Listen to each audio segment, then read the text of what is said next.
president will be lunching on Capitol Hill as part of a major charm offensive aimed at finding a resolution to those budget cuts that go by the weird name of sequester. But the big question is, will it work? Let's go to George Stephanopoulos, host of ABC's This Week, for some answers. Good morning. So, George, what do you make of this change in strategy on the president's part, going from basically not communicating with Republican leaders at all to whining and dining them? Will this get him the grand bargain he's wanted? Well, we'll see. It's going to take some time. I think it was motivated by two things. Number one, the outside game, at least in the short term, wasn't working for the president. Was trying to raise all these alarms about the sequester, but it didn't seem to be taking hold because people haven't felt it yet.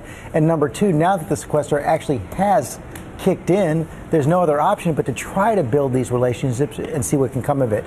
But right now, you still have the Republican leadership and the president at odds over the issue of whether taxes can be part of any grand bargain. That could possibly only change as we get through the summer, as we see the effects of these spending cuts, and as they approach this next big deadline. There's always a deadline or a cliff coming. This one is over the debt limit again. The nation runs out of its borrowing authority sometime this summer. That could be the forcing mechanism. Governance by cliff. Overnight, we got another report that Ashley Judd, the movie star turned activist, may actually jump into the race in Kentucky to take on Senate Minority Leader Mitch McConnell. Do you think this is real? Is she really going to run, and could she win? She's definitely looking at it. There's no question about that. And they're saying, the people around her are saying that if she decides to run, she'll announce it around the date of the Kentucky Derby. Now, the difficulties for her right now are she doesn't live in Kentucky where she's going to run. It's like it's a small one. But Republicans are taking this very seriously. They have already run ads against Ashley Judd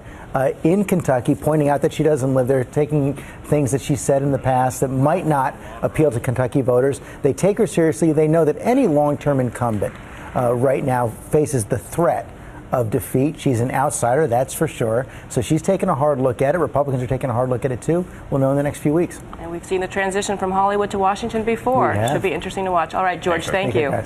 And a very familiar name on Georgia's show today, former Florida governor and possible Republican presidential candidate Jeb Bush will be Georgia's guest on This Week, coming up later on this morning.